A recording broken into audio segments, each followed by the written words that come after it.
coverage of Arizona State Division II hockey. I'm Megan Plain, and alongside me is Noah Freeman, Gerardo Baltira, and Joe Constantin, none of which are invited to hang out with me on Halloween, but they had a good time either way. Now, last night ASU walked away from the game with a 9-1 victory over Cal State Fullerton. Now, I talked with Fullerton's Chris Houlihan before the game, and he talked about a big thing that happened last night, power plays. ASU got a lot of power play opportunities, and that's something he wants to take away tonight. So, Noah, what can you tell me about how those power plays really affected last night's game? Well, 6 of the 9 power goals were on power plays, and Cal State Fullerton did a terrible job of clearing the puck in their zone. So ASU was able to take opportunities of that, and ASU's played 2 teams now in the state of California, and so far they've scored 30 total goals on them. So ASU needs to just continue to vamp up the pressure, and Cal State Fullerton needs to do a better job of not being in the penalty box, and when they're in the penalty box, they need to do a better job of clearing the puck out of their zone. Now, continuing with the conversation I had with Houlihan, he also talked about the refs and their calls made on last night's game. He wasn't pleased with it. He admitted, yes, the loss wasn't because of that. It's not them to blame. But at one point during the game, there was a 5-minute major called. ASU's head coach came out there, yelled at the ref, and the call was reversed. Now, Joe, what do you think? What do you think they were thinking last night when the refs kind of made these calls against them that hurt them? Well, Megan, refs are frustrating all the time. I mean, there's no sport in the history of sports where the refs don't bug you. So that is played into every game. But in a game where Arizona State dominates, I believe they won 9-1 last night, the refs come into no factor. Yeah, they're gonna get the coaches angry. There's gonna be arguing going around, but at the end of the day, it had no factor into Arizona State's dominance last night. So I believe the coach yelling at them last night, they got heated, but the ref probably played into the factor of the moment, and that's why he reversed the call. But at the end of the day, the refs had no decision making in the 9-1 victory last night. It was just complete dominance from the time the puck dropped to the end of that Halloween night game. Mm-hmm. Now, tonight, Fullerton needs to come out there stronger. They need to be more consistent. Now, Gerardo, looking at tonight's game, what kind of matchup do you expect to see from these 2 teams? I kind of see the same matchup as yesterday. Fullerton, they need to be more conservative on defense, not be too aggressive. And ASU has to be the same they were yesterday. The intensity is there. They were aggressive, and I think they're in pace to get another W for tonight. Mm-hmm. All right, now stay tuned for the game against Cal State Fullerton coming up in a few minutes.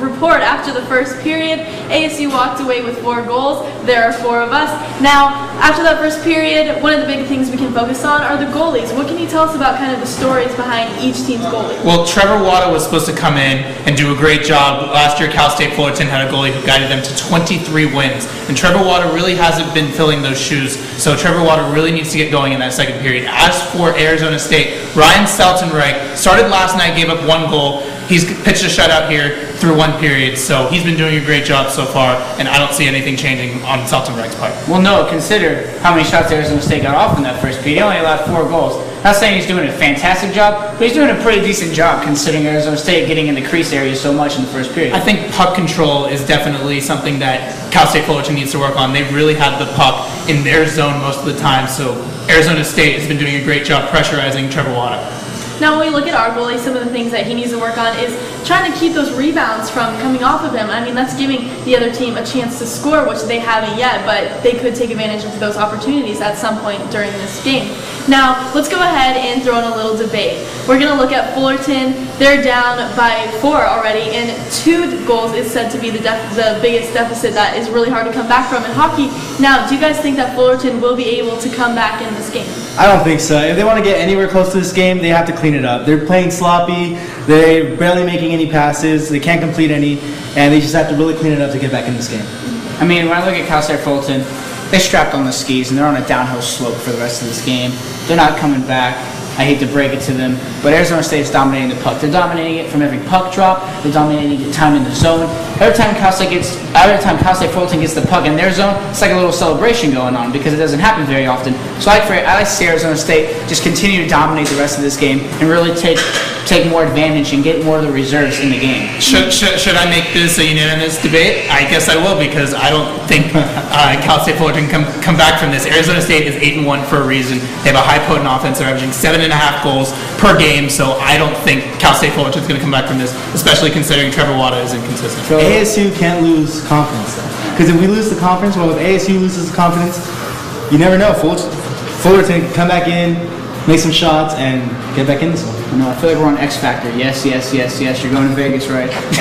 Yeah, I'm going to agree We're all with you agreeing with guys. each other. There's no way they're going to come back. I mean, they're letting ASU get in the crease. Their defense is doing a fairly awful job at stopping ASU's offense, and that's something they're going to need to improve on, which kind of doesn't look like it's going to happen in this game.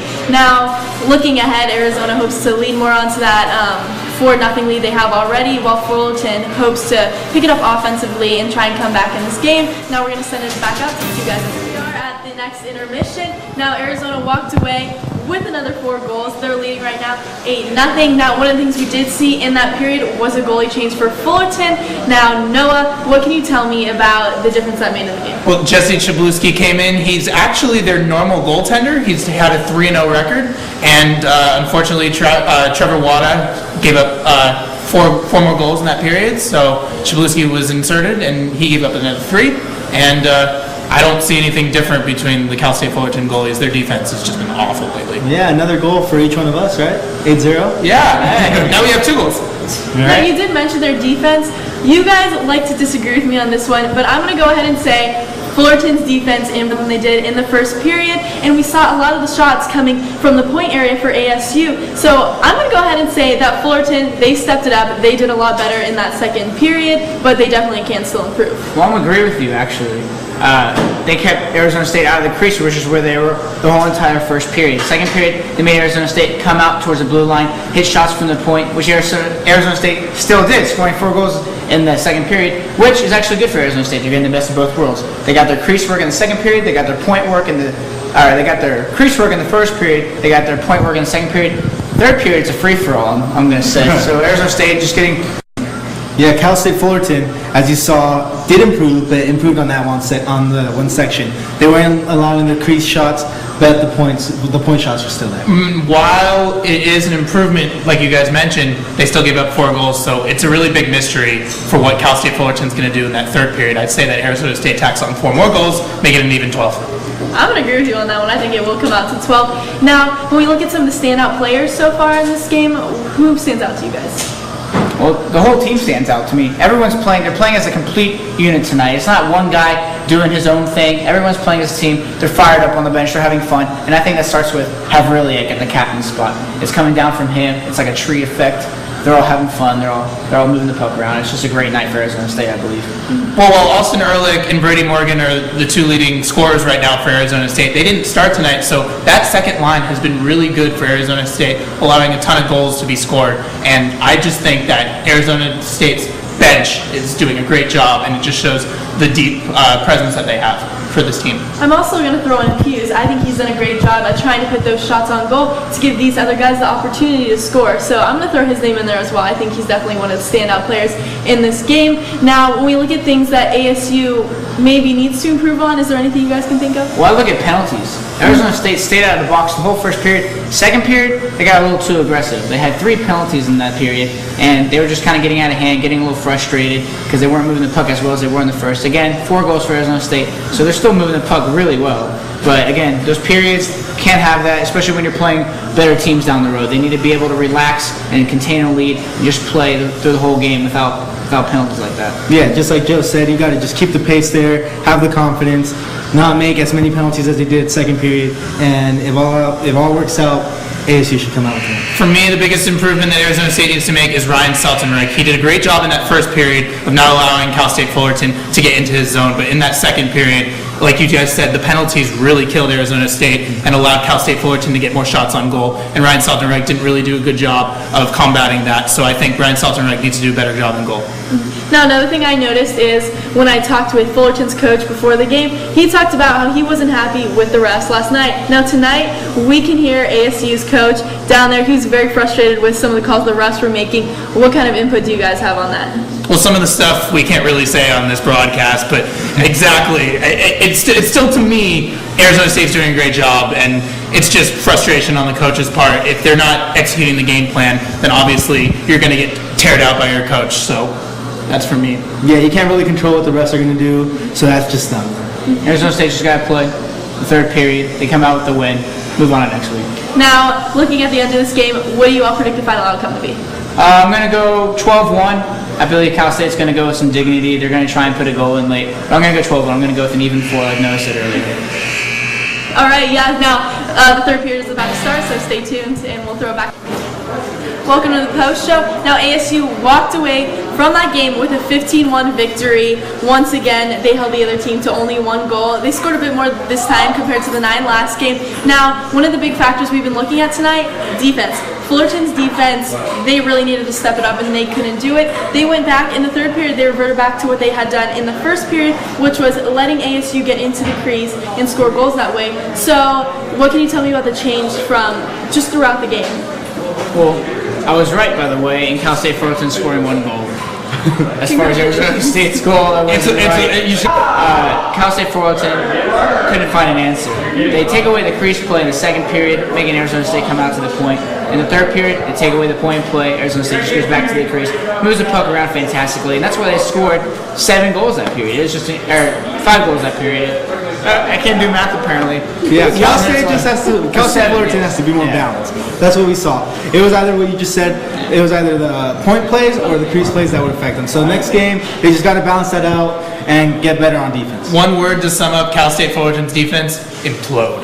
That defense totally imploded, and that's why they ended up giving up 15 goals. Mm-hmm. Now, when you look at goals between both teams on the season so far, they really aren't that far apart, but ASU was obviously more dominant in this game. I mean, both of them are ranked pretty close to each other. So what do you think that Fullerton needs to do now to try and maybe move up the rankings now throughout the rest of the season? Cal State drops 4 games in a row. They were 6-1, or they dropped 4 games in a row. Now they're 6-5. They got to regroup. They're gonna have a long film session coming off of these 2 games against Arizona State. Their coach can't be happy with their play, regardless of how the refs did. That coach has to forget about that and just look at the pure aspect of what's happened to their team. And they've just been demolished the past 2 games. So he really needs to get them a confidence booster. Go back through film, go the relaxed approach, I believe, and they just got to come back and they got to try and find their groove coming into their next week's games. I couldn't have said it better myself. Yeah, like I said before, they just have to clean it up. It was very sloppy first period, second period, third period, a little bit better, but the sloppiness is still there. So they just clean it up, tighten up the defense, and they should be okay. ASU's D2 hockey team looked like D1 hockey team, frankly, and I'd like to see how Pac-8 does against this Cal State Fullerton team. Mm-hmm. Now, let's look ahead to next weekend's matchup. What can we expect to see from the games that ASU is looking ahead to? Well, Arizona State's taking on Denver next week.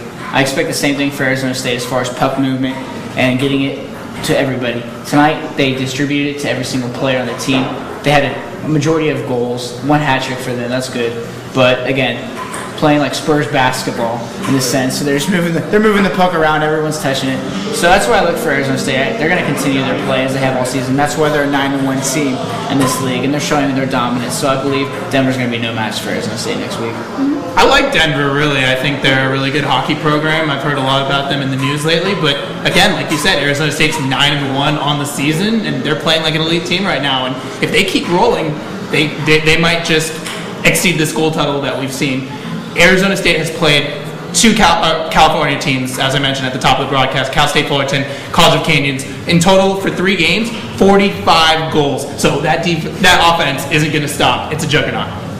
Yeah, no, I think their offense, they're doing great. And now looking ahead with their 9-1 record right now, that's going to give them a lot of confidence. So now moving forward, they're going to be able to carry that throughout the rest of the season and kind of keep building off of that. All right, now thank you for tuning in. Next weekend you can catch the games against Denver on CronkiteSports.com. For Noah Friedman, Jordan Valtira, and Joe, I'm Megan Plain.